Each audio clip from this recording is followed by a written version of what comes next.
41:8 నుంచి.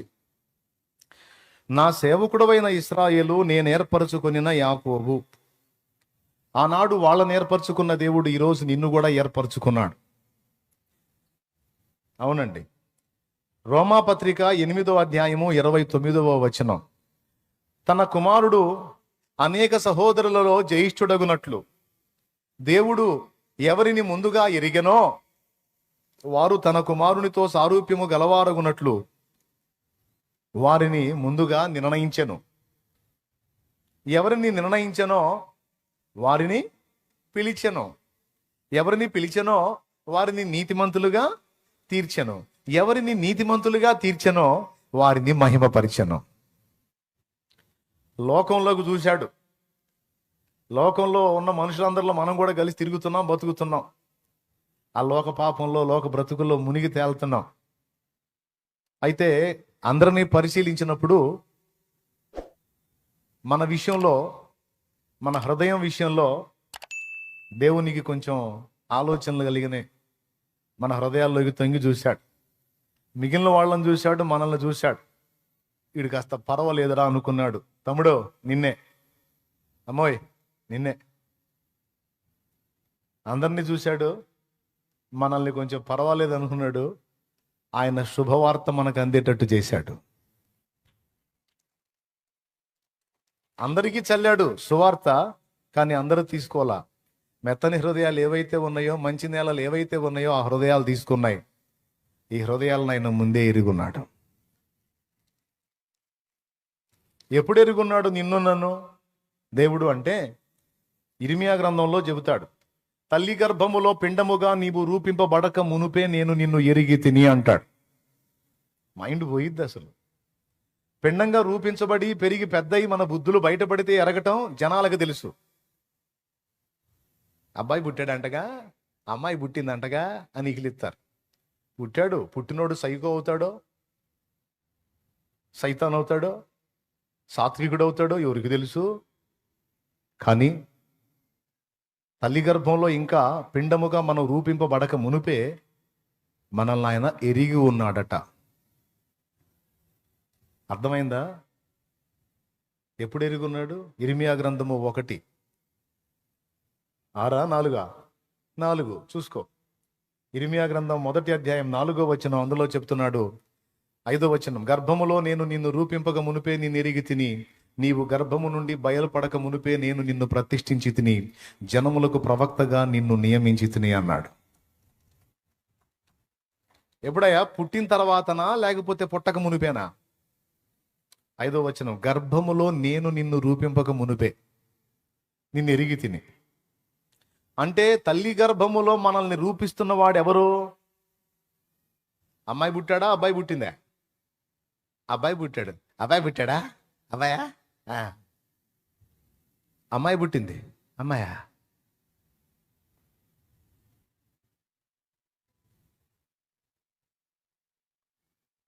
దేవుని వాక్యం అంటుంది, నిద్రమోహమా, అబ్బాయి అయినా అమ్మాయి అయినా వాళ్ళని రూపుదిద్దుతుంది ఆయన.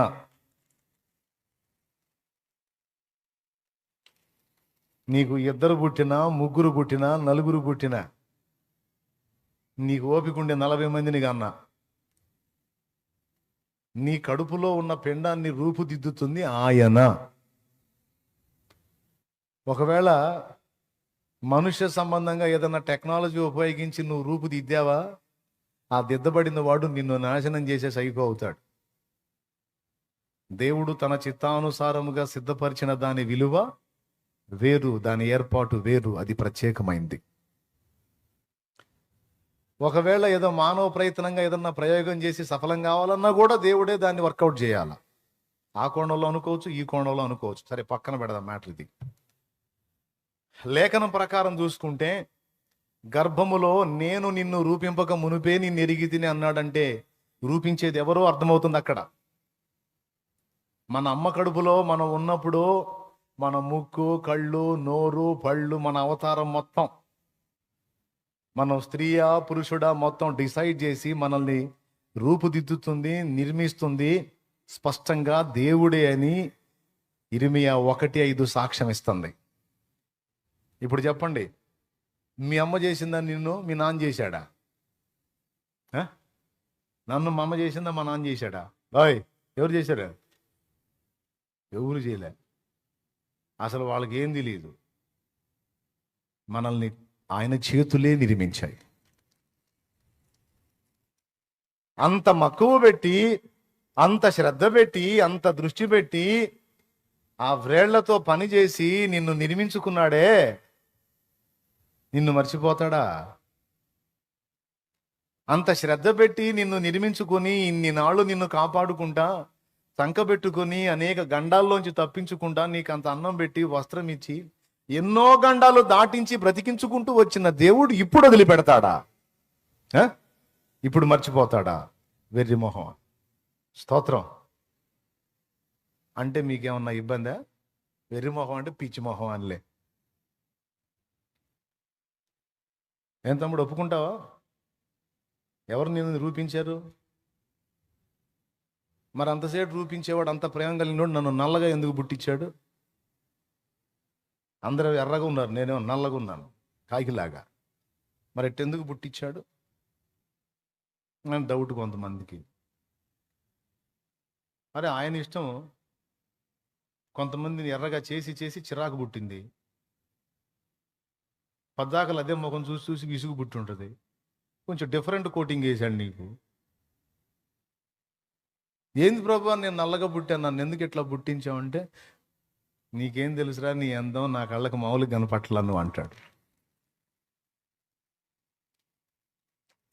అయినా రూపుదిద్దుకున్నాడు. ఇతరులలో నీవు ఒక్కడివిగా ఉండకుండా నీకు ఒక ప్రత్యేకమైన రూపాన్ని ఇచ్చి నీకంటూ ఒక స్పెషల్ లైఫ్ని ఇచ్చాడు. గుర్తుపెట్టుకో, ప్రపంచంలో అన్ని విషయాల్లో నీలాగా ఉండేది నువ్వు ఒక్కడివే, నువ్వు ఒక్కదానివే. ఇంకెవ్వరు నీలాంటి వాళ్ళు లేరు, లేరు, లేరు, ఉండబోరు. ఎవరన్నా పోలికలు కలిస్తే 1, 2, 3, 4 కలుస్తాయేమో, కానీ అచ్చుగుద్దినట్టు మెంటాలిటీ, పోలిక, వ్యవహారం, ఆలోచన మొత్తం అచ్చుగుద్దినట్టు నిన్ను దించేవాడు ఎవ్వడు లేడు. అసలు ఎంత పనిదనమో చూడు. మళ్ళీ అందరి పుర్రెలు అయ్యే పుర్రెలు, ఎముకలు అయ్యే ఎముకలు, అందరి అవతారాలు అయ్యే, లోపల స్ట్రక్చర్ అంతా కూడా అదే. కానీ అసలు చిన్న చిన్న షేపుల్లో మార్పులు పెట్టి ఒకళ్ళ ముఖాలు ఒకళ్ళకి కలవకుండా డివైడ్ చేశాడండి, సపరేట్ చేశాడు. అది అమ్మ కడుపులో పిండం యొక్క నిర్మాణం. మళ్ళీ అటుపోయిందిరా మైండ్. నేను చెప్పేదాని మీద ఈడు, నేను చెబితే ఇంకోసారి తర్వాత ఎత్తాడు. పొద్దున్న చేతి సాయంత్రం వేసినట్టు. స్తోత్రం. అలే,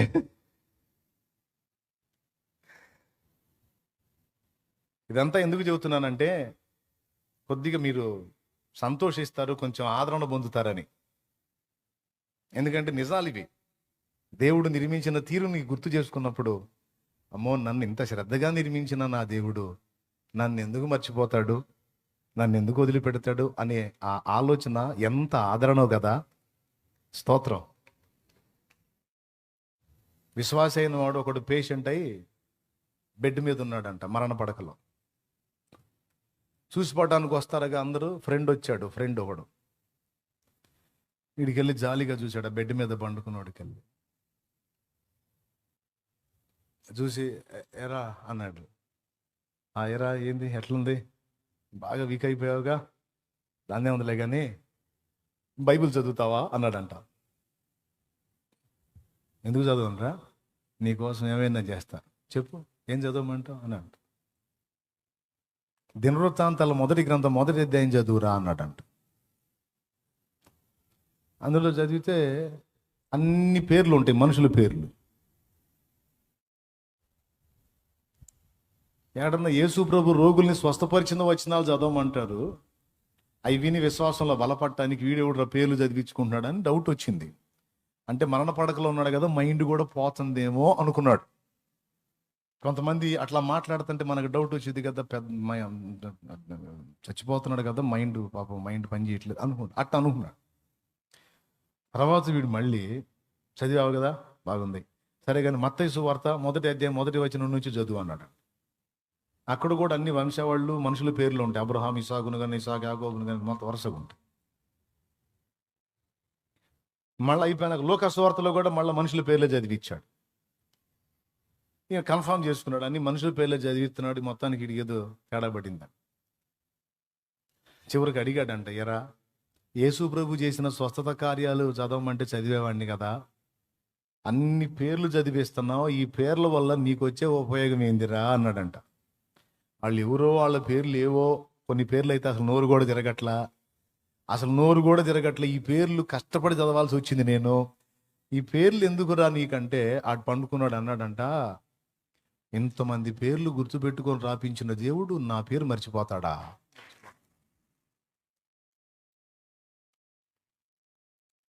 అసలు నోరు కూడా తిరగని పేర్లు రాపించినోడు నా పేరు మర్చిపోతాడా, నన్ను మర్చిపోతాడా? ఎంత హాయిగా ఉందో తెలుసా నువ్వు ఆయన చదువుతుంటే అన్నలా. ఆదరణ అన్నమాట. మనందరినీ తల్లి గర్భంలో పిండముగా రూపింపబడక మునిపే ఆయన ఎరుగున్నాడు. అసలు నిర్మాణం కాకముందు ఎరిగి ఉండటం ఏంటి? అదే వింత. మన భవిష్యత్తులోకి వెళ్ళిపోయాడు, మనం ఏంటో చూశాడు. చూసి ఆయన రాజ్యమునకు వారసుడుగా వారసురాలిగా ఎప్పుడు ఏర్పరచుకున్నాడో తెలుసా?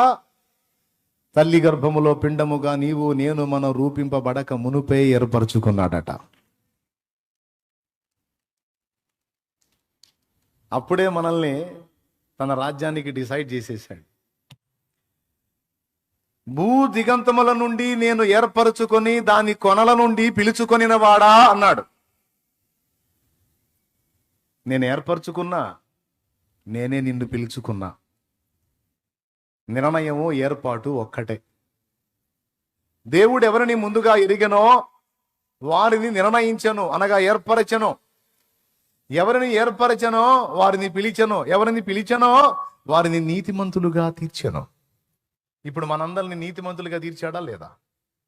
ఎట్లా తీర్చాడు? ఆయన రక్తము చేత. ఇక మనకు ఒక్కటే ఉంది, నీతిమంతులుగా తీర్చడం అయిపోయింది, ఇక మనల్ని మహిమపరచటం ఉంది. అర్థమైందా? అక్కడ మనకు మహిమ ఉంది. ఇక్కడి నుంచి వెళ్ళిన తర్వాత ఇక్కడ కూడా మహిమపరుస్తాడు. పరవపోయినా పర్వాలేదు, అక్కడైతే నిత్య మహిమ ఉంది. కాబట్టి ప్రిలారా, ఎంత ఉంది మనకు మ్యాటర్. మరి ఏందనుకున్నా, కొంతమంది వాళ్ళు తిట్టుకుంటా ఉంటారు. తిట్టుకోవద్దు ఇక నుంచి, థూ ఛీ నా బతుకు అనొద్దు అంటుండు. ఏమనుకోవాలి? ఫ్యామిలీకి నేను వేస్ట్ గాడిని కావచ్చు, వేస్ట్ గత్తెని కావచ్చు, కానీ నా ప్రభు నన్ను నిర్మించాడు. నా దగ్గర ఉన్నదేదో, నా పనితనం ఏదో, నాకు ఇచ్చిన సామర్థ్యం ఏదో ఆయనకి తెలుసు, ఇచ్చినోడికి తెలుసు. ఈ పిచ్చోళ్ళకేం తెలుసు?